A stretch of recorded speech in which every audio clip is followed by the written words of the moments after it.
السلام عليكم، ازيكم عاملين ايه؟ يا رب تكونوا دايما بخير. معاكم منى كويس في ثانويه عامه دفعه 2026، والفيديو ده هيكون موجه اكتر لدفعه 2027 علشان اقول لكم تعملوا ايه وتشتروا ايه في العربي. يعني هقول لكم وجهه نظري وهقول لكم تجربتي. انا مبدئيا في كتب العربي انا اشتغلت من 3 كتب: كتاب محمد صلاح، وكتاب كيان، وكتاب الامتحان. اول حاجه انا شايفاها انك عشان تحل في العربي كتير هي مش بكتر الكتب. يعني انا شايفه ما تزودش عن 3 حرفيا، يعني 2 3 حلوة قوي، ما تكترش عن كده. في بقى يعني انا هقولك اول حاجه تجيبه بصراحه هو لازم تجيب كتاب الامتحان. يعني امتحان اساسي في كل المواد. العربي هات الامتحان، كيمياء فيزياء احياء، المواد العلميه كلها لازم تجيب الامتحان. بالنسبه للانجليش لازم تجيب المعاصر، يعني الحاجات دي اساسيه لازم تجيبها اول حاجه. الرياضه لو انت كنت علم رياضه رايي برضو ان انت تجيب المعاصر. يعني الكتب دي تكون اساسيه حتى لو كان مستواها بسيط، بس هي اساسي لازم يكون موجود. طيب رايي ايه في كتاب الامتحان؟ بصراحه انا شايفاه كويس، وكمستوى هو سهل جدا. يعني هو مش سهل اللي هو ميه، بس هو مستواه بسيط، مستواه اللي زي اخر السنه، مش بيتفزلك قوي. بس هو عيبه الوحيد ان اسئله النحو بتكون قليله جدا، يعني هو بيكون صفحتين كده بس، فالاسئله بتكون قليله قوي في النحو. انا مش جايبه غير هو جزء الاسئله، اللي هو جزء الاسئله والتدريبات. ده القراءة والبلاغة والحاجات دي. وهنا بقى فرع النحو، ده كان فرع النحو. فهو كان اسئلته بصراحة قليلة، بس هو بالنسبة طبعا انتوا عارفين في ثانوية عامة بيبقى كتاب، يعني الكتابين دول حل بس. كتاب الشرح ما جبتوش. الكتاب الشرح بيكون لوحده وكتاب الحل بيكون لوحده عشان تبقوا عارفين. بس هو بصراحة امتحان كويس. يعني هو بالنسبة برضو للقراءة المتحررة في الكتاب كان كويس. هي اسئلة القراءة بتاعته كانت جميلة، وكان لا كان كويس. يعني بصراحة لازم تجيبوا كتاب الامتحان. يعني مستوى القراءة فيها كان كويس، ومستوى الأدب كان جميل جدا. كان في أسئلة أدب كانت كويسة، يعني ما كانتش قليلة. هو بس الأسئلة اللي أنا شفتها كانت قليلة جدا في النحو. بس الأسئلة اللي هي على كل درس، الأسئلة اللي بتكون على كل درس كانت بتكون قليلة جدا. يعني مثلا اديكم مثال، عندكم مثلا درس اللي هو الصيغ المبالغة، ماشي، هو صفحة واحدة تقريبا بس. بعد كده الدرس اللي بعده اسم مفعول هتلاقوها قليلة جدا، ده وده بس. بعد كده اسم التفضيل ده وده بس. فالأسئلة قليلة جدا جدا يعني، فما ينفعش اعتمد على كتاب لوحده. بس هو كأسئلة هو أسئلة عادية جدا وبسيطة جدا، وعادي زي الآخر السنة. يعني مش ما فيهاش اوفر، ما فيهاش فزلكة قوي، ما فيهاش أسئلة صعبة، لا هي مستوى طبيعي. يعني هو أبسط كتاب هتجيبه هو كتاب الامتحان. ومش معنى ان هو كتاب سهل ما ينفعش اجيبه، لا هو كتاب اساسي لازم يتجاب. فكتاب الامتحان ده لازم يكون موجود عندك، لازم تحل منه. ولما تجيب في كتب بلاش تجيب في كتب مجهوله او انت ما تعرفش عنها او ما سمعتهاش او ما حدش اتكلم عنها كتير. لا هات حاجات تكون انت عارفها والناس تكون اتكلمت عنها. بلاش اقعد اجيب في كتب مش معروفه. هي بس عيبها الوحيد ان اسئله النحو عندها قليله، ده اللي هي الاسئله اللي بتكون طول السنه على كل درس. لكن بصراحه في جزء اللي هو التدريبات الشامله، اللي هي مراجعه نهائيه خالص بقى، اللي هي فتره الاسئله اللي هي الشامله على المنهج كله، لا كان بيبقى فيها اسئله حلوه. يعني كان بيبقى فيها اسئله كتير. فالاسئله اللي بتكون في الاخر على المنهج كامل بتكون كتير، لكن الاسئله على كل درس بتكون صفحتين زي ما انت ما شايف كده، قليله جدا. فهو كتاب ما ينفعش اعتمد عليه لوحده. طبعا لازم يكون جنبه كتاب، بس لازم يتجاب. انا ما كنتش جايبه الشرح لاني كنت بذاكر من الشرح بتاع كتاب محمد صلاح، فانا كنت جايبه الحل بس. الحل بتاع النحو لوحده، الجزء بتاع النحو وفرع النحو لوحده، والجزء بتاع الادب والبلاغه والقراءه والنصوص في فرع لوحده، بيبقى كتاب لوحده. يعني ده كتاب وده كتاب، الاتنين بيتباعوا مع بعض. ده كان بالنسبه لكتاب الامتحان. كتاب كيان بقى، كتاب كيان طبعا برضو كذلك، هو بيبقى الادب والنصوص لوحده اهو، ويستنوا وده النحو اهو بيكون لوحده. يعني القراءه المتحرره والنصوص والحاجات دي بتبقى لوحدها، ماشي، والنحو بيكون لوحده. بصراحه الامانه انا حليت نصه. يعني كتاب الكيان انا فضلت شغاله بيه لحد الترم الاول ما خلص. من بدايه الترم الثاني ما قدرتش اكمل فيه.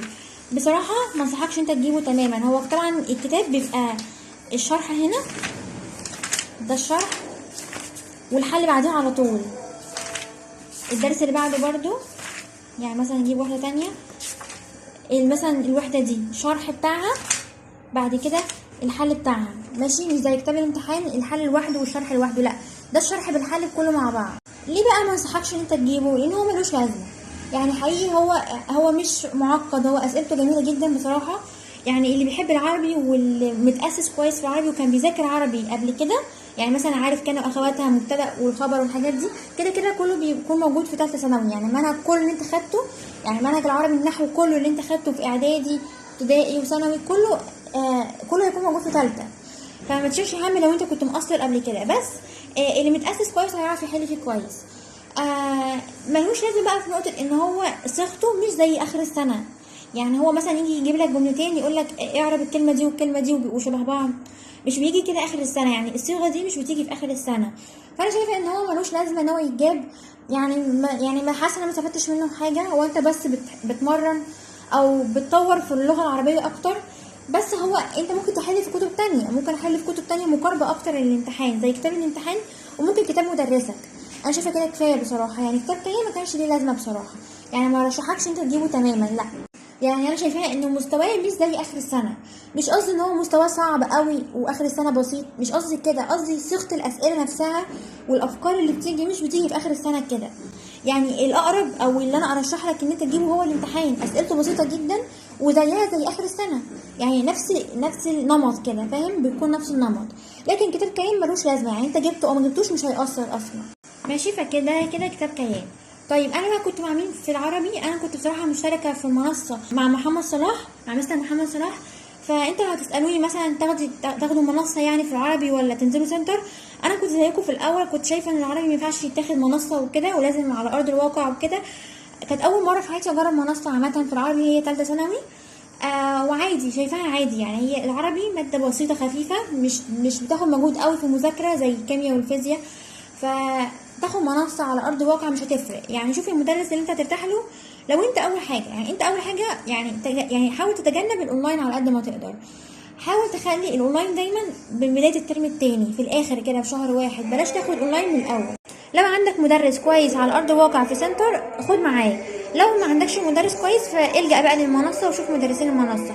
طيب عندكم مين؟ عندكم محمد صلاح، عندكم مستر رضا الفاروق، عندكم مستر وليد محسن، في مدرسين كتير طبعا بس دول انا فاكراهم يعني. مش لازم المدرس يكون مشهور، بس يعني غالبا هتاخده مع محمد صلاح، يعني هو بصراحه كويس، شايفاه ان هو كويس. طيب ده بقى كتاب الشرح بتاعه. انا كنت شغاله بكتاب محمد صلاح بصراحه طول السنه، يعني هو كان اساسي معايا، وكنت بحل في كتاب الامتحان طول السنه، وكنت بحل في كتاب كيان برضو من بدايه الترم الاول كده، يعني الترم الاول لحد ما هو خلص وقفت كتاب كيان وكملت كتاب ده، يعني كملت الكتابين. المهم ان كتاب محمد صلاح بيبقى جاي معاه ازاي؟ بيبقى جاي كتاب الشرح، كتاب الشرح بيكون لوحده، وكتاب الاسئله برضو بيكون لوحده. تمام، هو بيبقى جاي كده، يعني هو كتاب عشان بس متتخضوش، هو بيبقى باكج كده فيه كتب كتير، فكتاب شرح وكتاب حل. بعد كده عندكم هنا دي النصوص. احلى حاجه عجبتني، استنى هقولها لكم، دي القصه،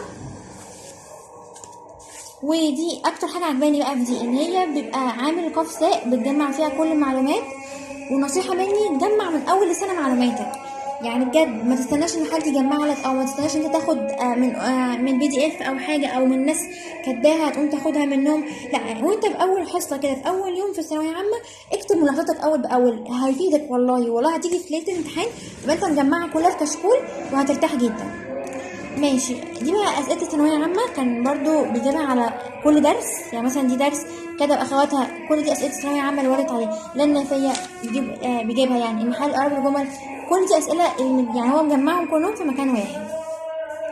ماشي، ودي طبعا بتكون اللي هي الامتحانات الشامله وكده، بيبقى عاملها في الاخر يعني. تمام، ودي برضو حاجه كانت عجباني جدا في الكتاب بتاعه، ان هو بيبقى عامل اللي هو لخص دروسك، انت مثلا بيبقى اسم التفضيل فتقوم انت تلخص الدرس كده. انا كنت بعمل ايه؟ الدرس اللي انا عارفاه او اللي انا بذاكره مش محتاجه الخصه، فانا بقوم اكتبه، يعني بذاكره من كتاب الشرح عادي. الدرس اللي هو جديد عليا او اللي انا ناسيه خالص قبل كده، يعني مثلا اسم المكسور، اسم المنقوص، اسم الممدود، الحاجات دي كلها كنت ناسيها قبل كده، كانت موجوده في اولى ثانوي، فبدات ان انا الخصها هنا واذاكرها هنا. فيعني من الاخر كنت بلخص. كنت بعمل ايه في العربي؟ ما كنتش بلخص، انا كان بيبقى في النحو انت بيبقى عندك 8 وحدات في النحو، بيبقى عندك دروس كتير، بتبقى واخد كل الدروس اللي كنت واخدها قبل كده. ففي دروس كانت بتبقى انت عارفها، يعني هي متكرره، مثلا المشتقات كلها، يعني مثلا اسم الفاعل، اسم المفعول، صيغه المبالغه، الحاجات دي كلها كنا واخدينها في اعدادي، فهي كانت متكرره وكنت فاكراها يعني وكده. فالدروس اللي انا ببقى عارفاها مش بلخصها، الدروس اللي هي بتبقى جديده او اول مره اعرفها بتبقى جديده عليا بقوم الخصها. كنتش بلخص درس يعني، كانوا اخواتها كده دول كنت عارفاهم قبل كده فما لخصتهمش، قلت هضيع وقت. الجمل الاسميه كذلك برضو ما لخصتهاش، الحاجات اللي انت بتبقى خدتها قبل كده مش بلخصها.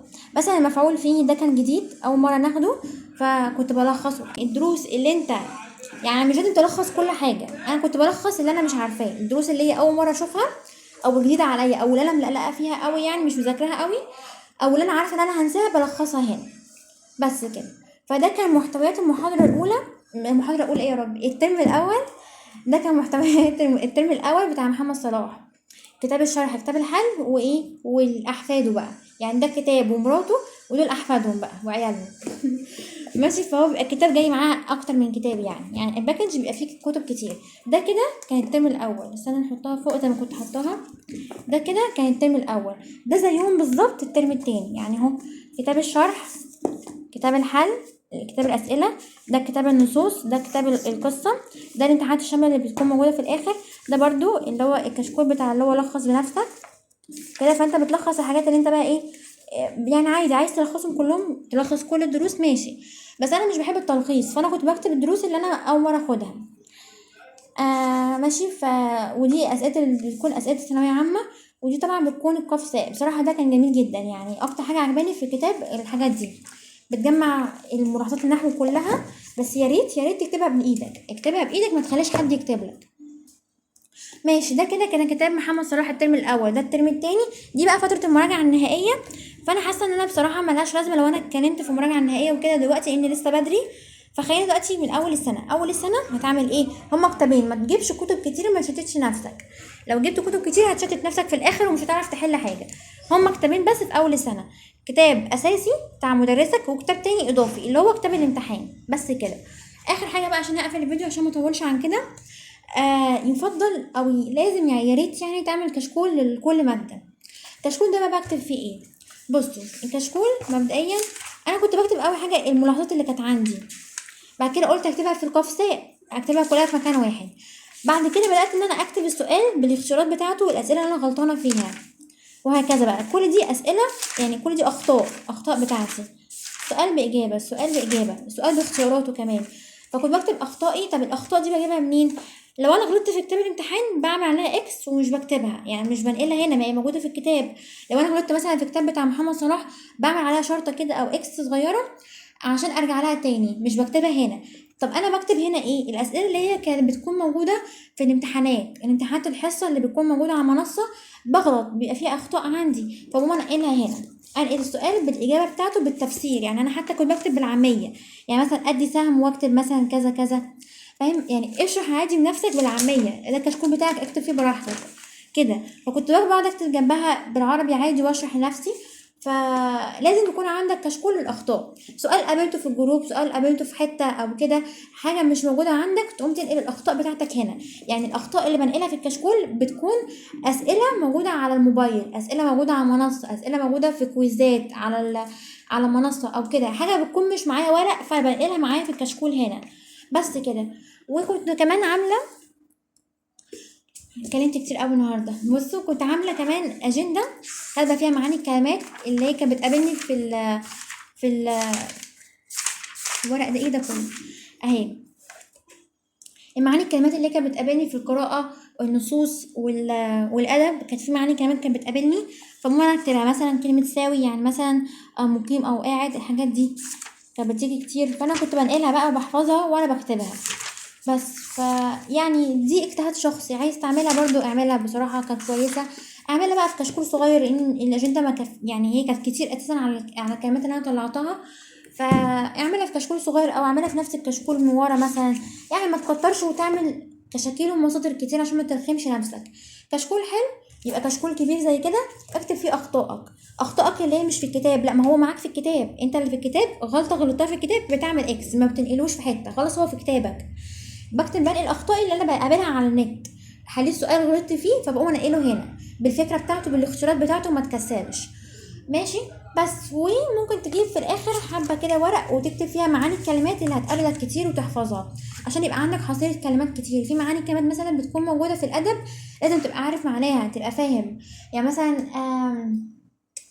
انا حقيقي مش فاكره كلمات خالص، بس كان في كلمات كده معينه كانت بتبقى ثابته بتيجي كتير في الادب. انت هتقابلك حاجه زي كده فطلعها، وبتكون معاني الكلمات مكتوبه من تحت، قوم اكتبها واحفظها، وانت بتكتبها احفظها بس، وبص عليها كل فتره كل اسبوع كده مثلا. بس يا جماعه ده كان كل حاجه بيخص العربي. لو عندكم اي استفسار او اي سؤال اكتبوها لي في الكومنتات وانا ان شاء الله هرد عليكم. واتمنى الفيديو يكون عجبكم وفاتكم، واشوفكم في فيديوهات تانية جديده. سلام.